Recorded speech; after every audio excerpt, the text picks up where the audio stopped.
우리 함께 기도하겠습니다. 소망이 되시는 주님, 사순절을 시작하면서 우리의 마음과 생각과 입술이 정결케 되기를 원합니다.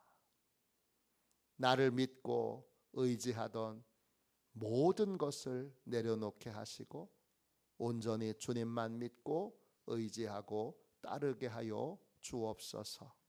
오늘 말씀이 선포될 때 성령님 역사하셔서 죄를 깨닫게 하시고 하나님이 준비하신 구원의 방법을 받아들이게 하여 주시고 예수님을 나의 주님, 나의 하나님으로 영접하여 거듭나 새로운 삶을 살게 하여 주옵소서. 예수님의 이름으로 기도합니다. 아멘. 이제 다 저를 보십시오. 오늘 같이 나눌 말씀의 제목은 대속의 사랑입니다. 대속의 사랑. 지난주 수요일부터 사순절이 시작됐습니다. 사순절 영어로 렌트. 무슨 뜻이죠? 사순절은 뭐 하는 기간입니까?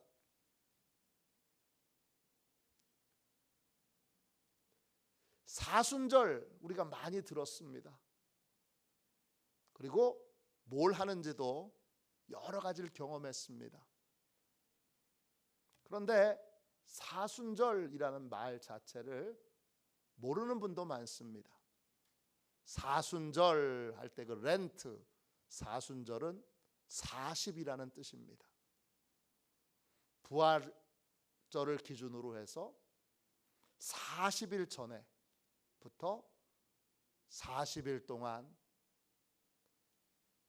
예수님의 부활을 준비하는, 예수님의 부활이 곧 나의 부활이 될 수 있도록 금식과 참회와 기도로 우리의 마음과 몸을 정결하게 하는 것이 바로 이 사순절입니다. 예수님도 공생애를 시작하시기 전에 40일 동안 광야에서 금식하셨습니다. 우리도 주님처럼 우리를 정결케 하는 시간, 우리의 인생을 돌아보며 참회하는 시간이 필요합니다. 그 시간이 바로 사순절입니다. 부활절을 앞두고 우리도 몸과 마음을 우리 하나님이 정결케 해주시도록 기도하는 일에, 회개하는 일에 집중하는 그러한 복되고 귀한 저와 여러분이 되시기를 주님의 이름으로 축원합니다. 사순절은 어떻게 시작되지요? 수요일 날 시작됩니다. 그 수요일을 재의 수요일이라고 부릅니다. 영어로 Ash Wednesday 이렇게 부릅니다. 이날은 목회자가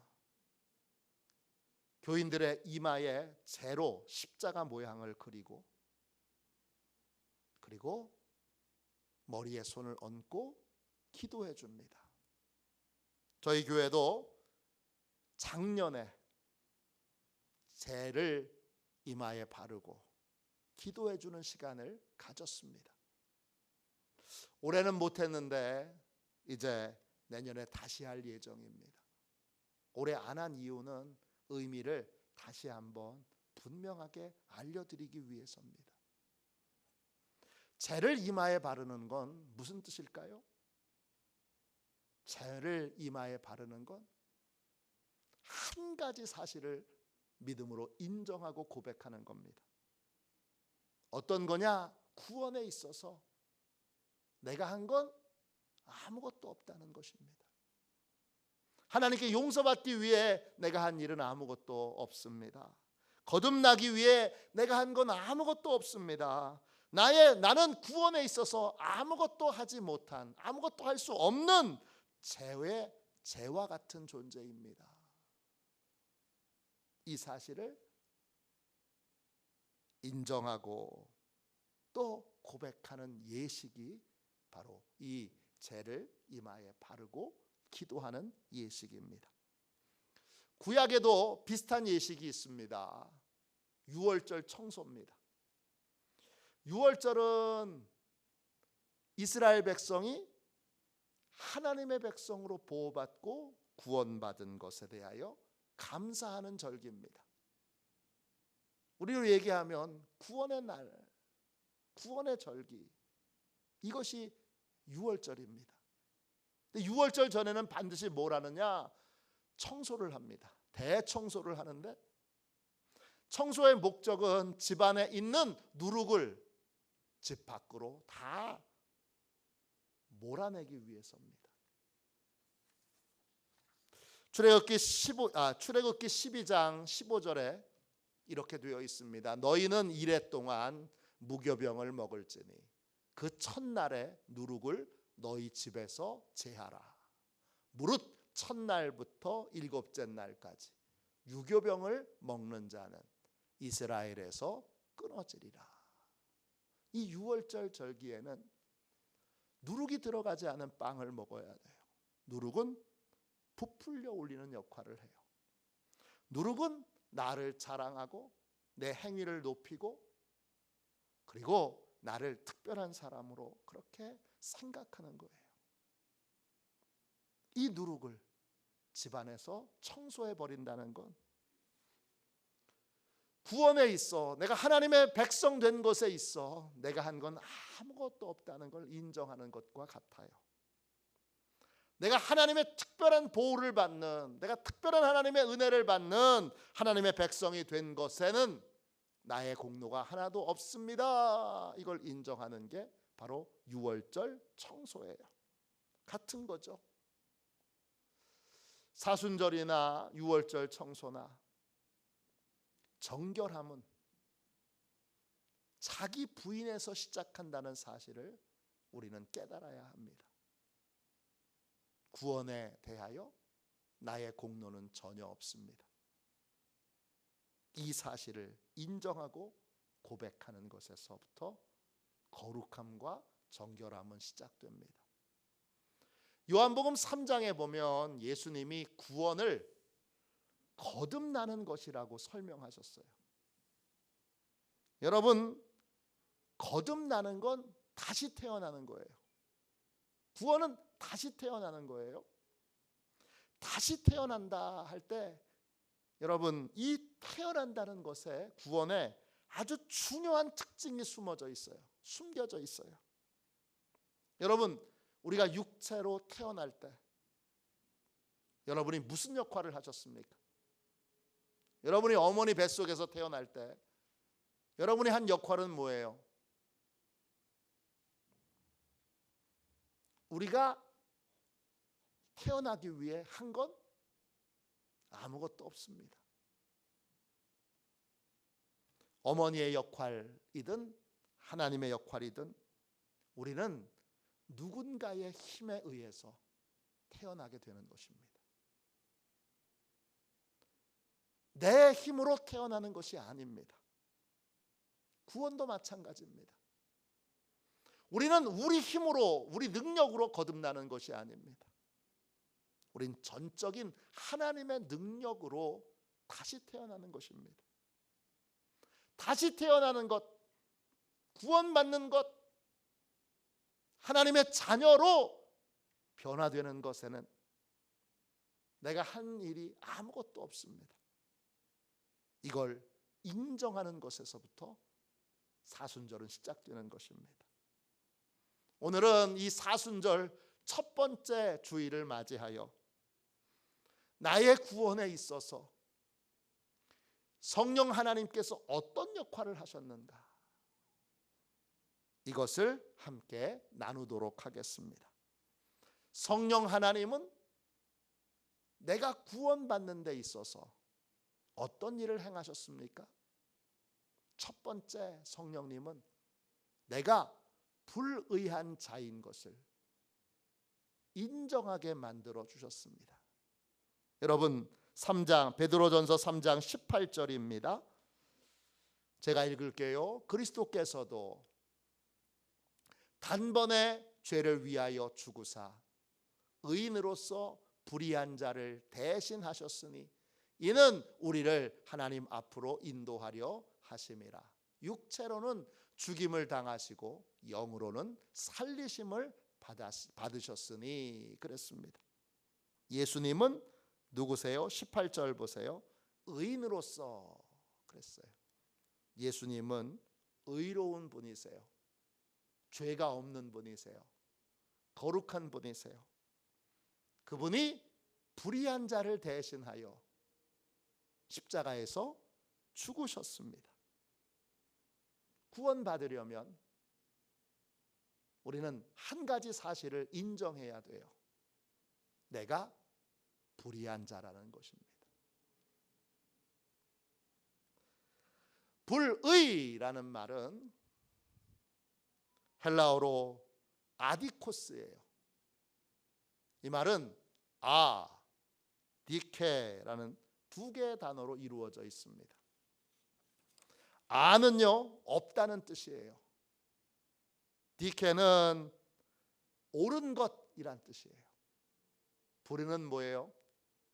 내 안에 옳은 것이 하나도 없습니다.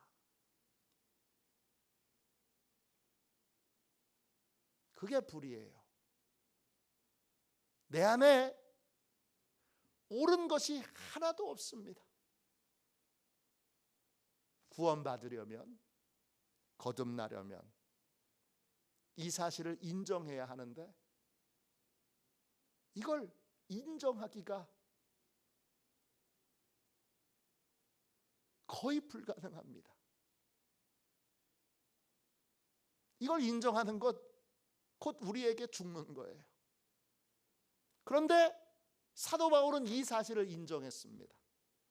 로마서 7장 18절 보세요. 내 속 곧 내 육신에 선한 것이 거하지 아니하는 줄 아노니 원함은 내게 있으나 선을 행하는 것은 없노라 그랬습니다. 바울은 자기 속에 선한 것이 하나도 없습니다. 이걸 인정했습니다. 거듭난 사람은 내 안에 선한 것이 하나도 없다는 것을 인정한 사람입니다. 그래야 다시 태어날 수 있기 때문입니다.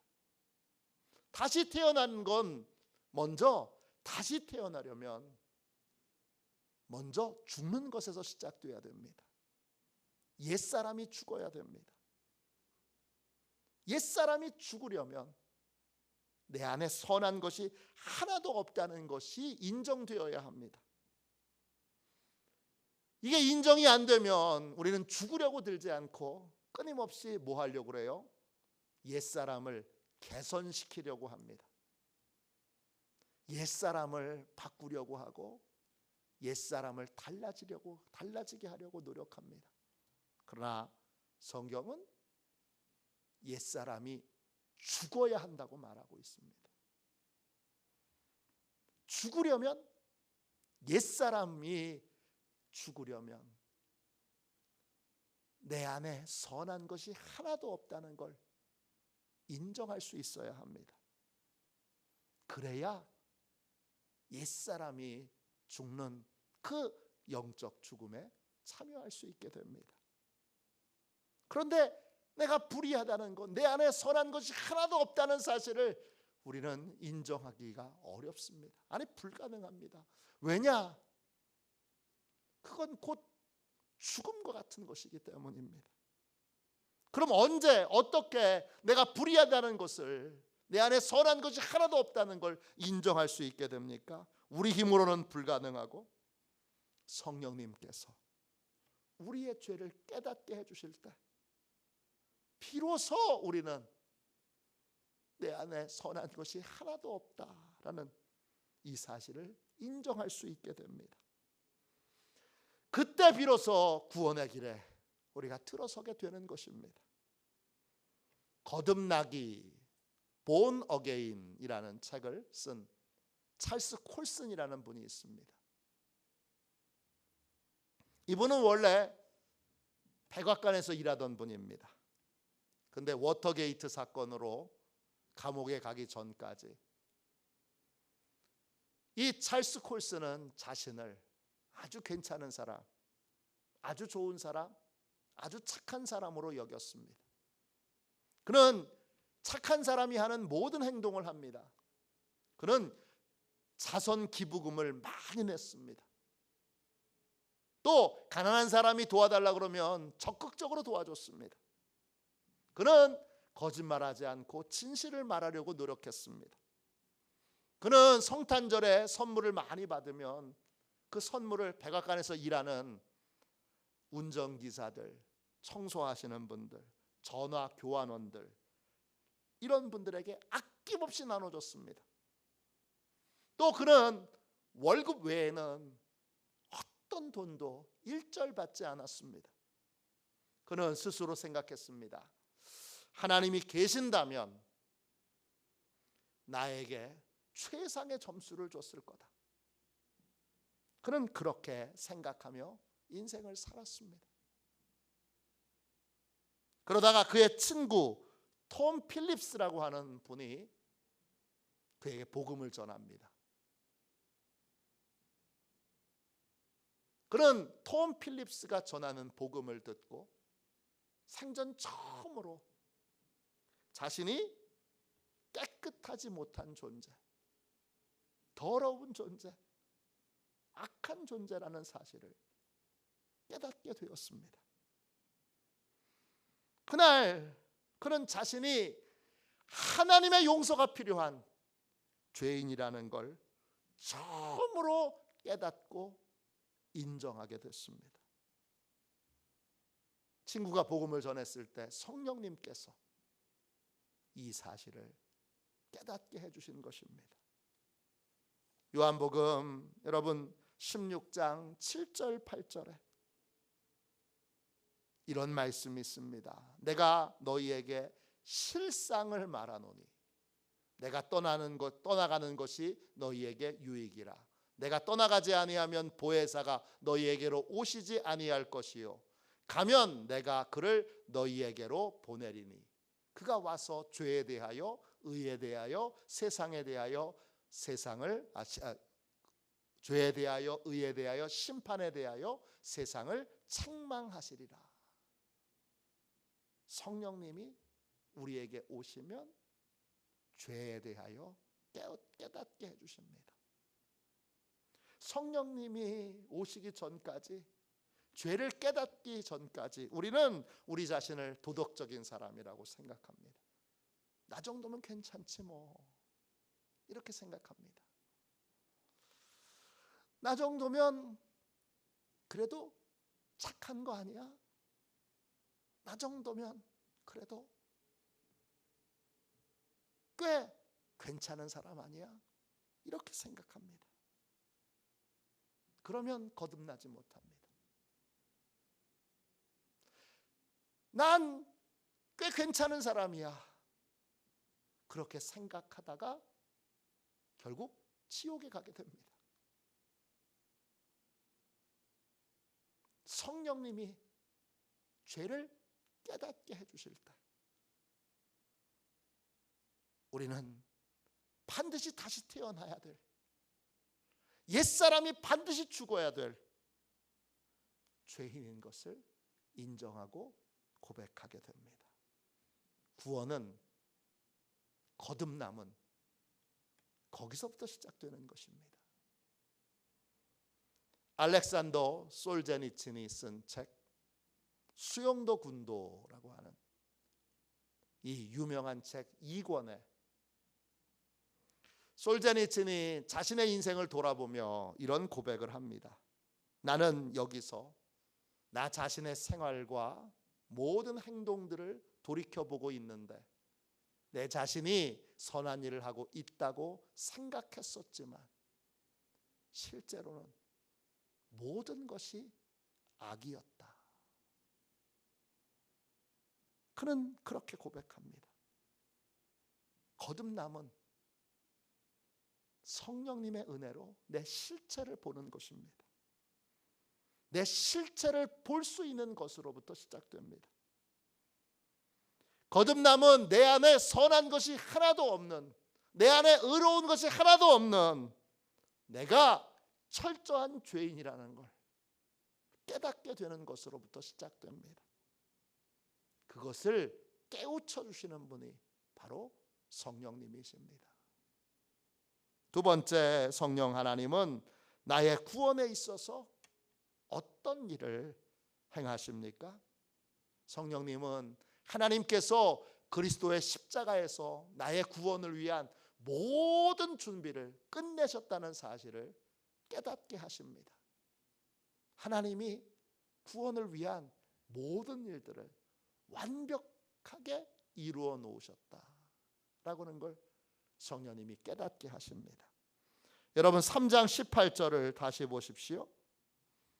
베드로전서 3장 18절입니다. 그리스도께서도 단번에 죄를 위하여 죽으사 의인으로서 불의한 자를 대신하셨으니 이는 우리를 하나님 앞으로 인도하려 하심이라. 육체로는 죽임을 당하시고 영으로는 살리심을 받으셨으니. 죄가 없는 거룩한 분이신 예수님이 내 죄를 대신해서 어떻게 죽으셨어요? 단번에 십자가에서 죽으셨어요. 이 단번에라는 말은 헬라어로 하팍스입니다. 뜻은 한 번에 모든 것을 다 해결하셨다는 뜻이에요. 영어로 once for all입니다. once for all. 예수님은 십자가에 못 박혀 죽으셨을 때 그 죽음 하나로 모든 사람의 죄, 모든 세대의 죄를 단번에 다 해결하셨어요. 단번에 다 죄값을 치르셨어요. 그게 바로 단번입니다. 주님은 십자가에서 죄값을 다 치르시고 죄인은 어디 가야 됩니까? 죄의 문제를 해결받지 못한 영혼들은 음부로 떨어져서 음부에서 고통을 당해야 합니다.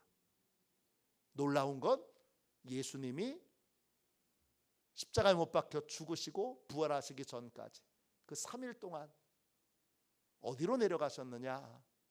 음부로 내려가셨습니다. 오늘 말씀에 이 사실이 명백하게 나오지요. 베드로전서 3장 19절 20절입니다. 그가 또한 영으로 가서 옥에 있는 영들에게 선포하시니라. 20절입니다. 그들은 전에 노아의 날 방주를 준비할 동안 하나님이 오래 참고 기다리실 때에 복종하지 아니하던 자들이라. 방주에서 물로 말미암아 구원을 얻은 자가 몇 명뿐이니 겨우 8명이라. 예수님께서 십자가에서 우리의 죄값을 다 치르시고 우리를 대신해서 어디까지 내려가셨어요? 음부까지 내려가셨습니다. 우리를 대신해서 죄의 문제를 해결받지 못한 영들이 내려가는 음부까지 내려가셨습니다. 저는 이런 본문이 있는 것을 사도신경을 강해하기 전까지 몰랐습니다. 사도신경을 강해하면서 우리나라 번역본에는 원문에 빠져있는 부분이 있다는 걸 알게 됐습니다. 여러분 성경책 맨 앞으로 한번 펼쳐보세요. 껍데기에 주기도문 사도신경 나오죠. 요즘 성경책에는 옛날 주기도문과 새번역 주기도문이 나오고 옛날 사도신경과 새번역 사도신경이 나옵니다. 그 사도신경 새번역에 여러분 장사된 지 사흘 만에 그 부분에 보시면 장사된 지에 여러분 각주가 붙어 있어요. 2번 이렇게 각주가 붙어 있어요. 그리고 그 밑을 쭉 내려가 보면 어떻게 되어 있어요? 장사되시어 지옥에 내려가신 지가 공인된 원문에는 있으나 대다수의 본문에는 없다. 그렇게 나와 있어요. 원문에는 지옥에 내려가셨다고 안 나오고 음부에 내려가셨다 그렇게 나와요. 여러분, 라틴어 원문에는 이렇게 되어 있어요. Descendit et inferna, 음부에 내려가사 그랬어요. 음부는 어떤 곳이에요? 죽은 영혼들이, 특별히 죄의 문제를 해결받지 못한 영혼들이 가는 곳이에요. 지옥은 나중에 주님이 재림하실 때 부활의 몸을 입고 육체들이 가는 곳이 지옥이에요. 예수 믿는 영혼들은 낙원에 갔다가 천국에 가게 되고, 예수 믿지 않는 영혼들은, 죄의 문제를 해결받지 못한 영혼들은 음부에 갔다가 부활하여 지옥에 가게 됩니다. 음부는 죄의 문제를 해결받지 못한 영혼들이 가는 곳이에요. 주님이 그곳에 우리를 대신해서 내려가셨어요. 우리가 그런 말을 하잖아요. 주님이 내 대신 지옥까지 가시나? 주님이 내 대신 음부까지 가셨어요. 성령님께서 베드로에게 음부에 내려가신 주님이 누구를 만났고 무슨 일을 하셨는지를 알려주십니다. 오늘 19절 20절에 보면 음부에 내려가신 주님이 그곳에 갇힌 영들을 만납니다. 그들은 어떤 자들입니까? 노아의 홍수 때에 죽은 자들입니다. 하나님의 오래 참으심을 멸시하고 조롱하고 하나님께 불순종하여 음부에 던져진 자들입니다. 주님은 그들을 풀어주시려고 내려가신 게 아니에요. 그들은 예수님을 이 땅에 살 때, 또 하나님의 은혜를 이 땅에 살 때 인정하지 않았기에 그들은 음부에 떨어졌고, 그들은 그 명백한 믿음 없는 삶 때문에 음부에서 빠져나올 수 없습니다. 예수님이 하신 건 뭐예요? 그들에게 왜 음부에 갈 수밖에 없는지 그걸 알려주신 거예요. 음부에 있는 사람들이 왜 구원받을 수 없는지 그 사실을 깨우쳐 주신 거예요. 그래서 음부에 던져진 모든 영혼들은 그 이후로부터 왜 자신이 구원받을 수 없었는지, 자신이 왜 구원에 실패했는지, 자신이 왜 영으로 이 음부에 던져져 하나님의 벌을 받아야 하는지를 그들이 다 알게 됩니다. 주님은 음부에서 그걸 설명해 주시고 알려주셨어요. 그러다가 다시 살아나셔서 사흘 만에 부활하셔서 지금 영원히 죽지 않고 살아 계십니다. 주님은 십자가에서 우리의 죄값을 단번에 갚으셨고 우리를 대신해서 음부까지 내려가셨습니다. 구원을 위해서 주님이 모든 일을 처음부터 끝까지 다 하셨습니다. 우리는 주님이 행하신 일들을 믿음으로 인정하기만 하면 됩니다. 그런데 많은 분들이 인정하지 않고, 많은 분들이 받아들이지 않고, 많은 분들이 자기 힘으로, 자기 노력으로, 자기 경건으로, 자기 열심으로 구원을 이루려고 합니다. 그러나 그렇게 해서는 구원을 받을 수 없습니다. 성령님은 십자가가, 예수 그리스도의 십자가가 하나님이 준비하신 유일한 구원의 방법인 것을 깨닫게 해주시고, 그리고 그 십자가의 은혜를 베푸시는 주님을 나의 주님, 나의 하나님으로 영접하게 만드십니다. 하나님의 구원의 방법을 깨닫게 하시고 인정하게 하시는 분이 바로 성령님이십니다. 마지막으로 성령 하나님은 나의 구원에 있어서 어떤 일을 행하십니까?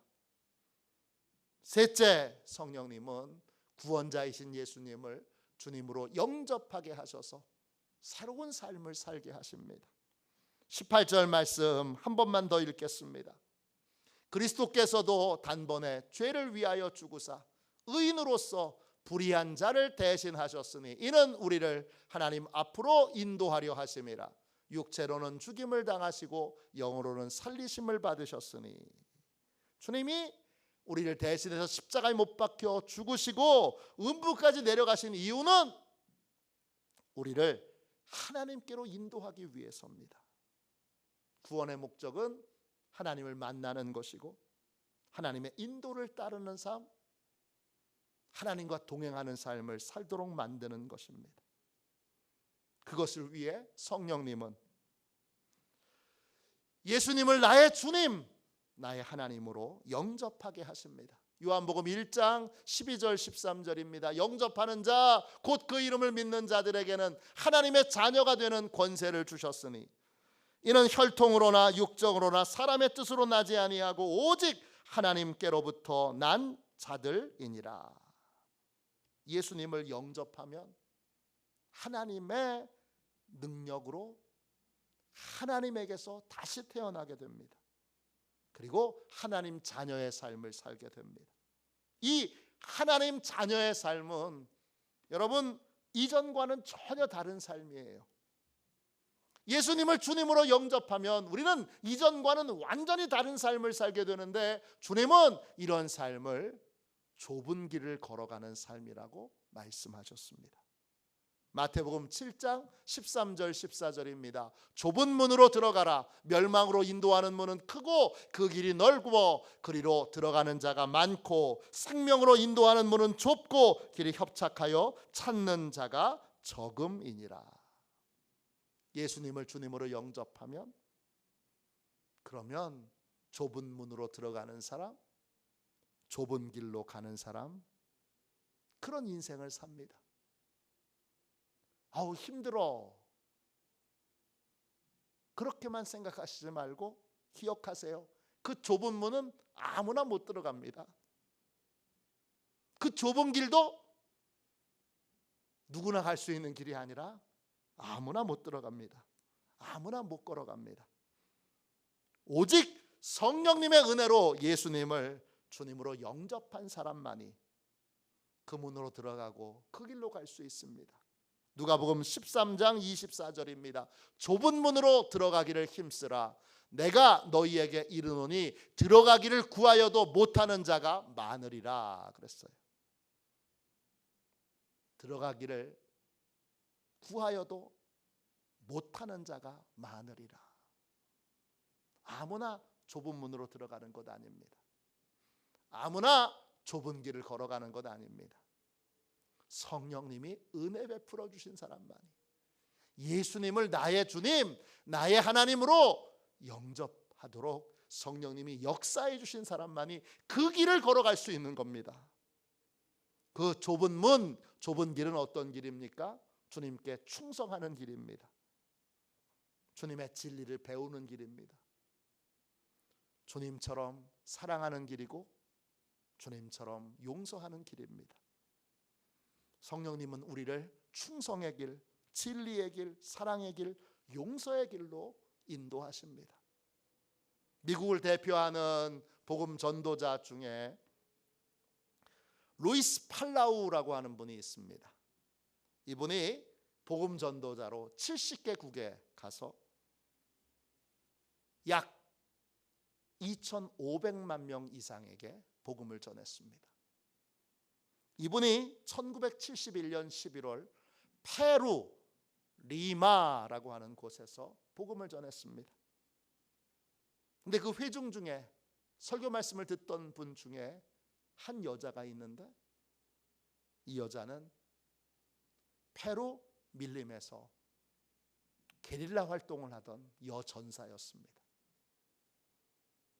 근데 그날 성령님께서 그 강인한 이 여성의 마음을 녹이셔서 예수님을 나의 주님, 나의 하나님으로 영접하게 만드셨습니다. 그날 이후 그녀는 새로운 사람이 됐습니다. 그리고는 이전과 전혀 다른 삶을 살게 됐는데, 현재 그녀는 뭐하고 있느냐 하면 2,000명 이상의 고아들을 돌보는 사역을 하고 있습니다. 또 페루 빈민가에 있는 아이들을 위하여 학교를 짓고 교회를 짓는 사역들을 하고 있습니다. 밀림에서 사람을 쏴 죽이면서 전쟁을 하던 여전사를 예수님이 변화시키셔서 고아를 돌보는 사람으로, 학교를 세우는 사람으로, 교회를 세우는 사람으로 변화시키셨습니다. 이 루이스 팔라우가 영국에서 복음을 전할 때에 미신을 믿던 한 귀족 여성이 성령의 은혜로 예수님을 나의 주님, 나의 하나님으로 영접하게 됩니다. 그녀는 평생 동안 단 한 번도 두려움에서 벗어나 본 적이 없어요.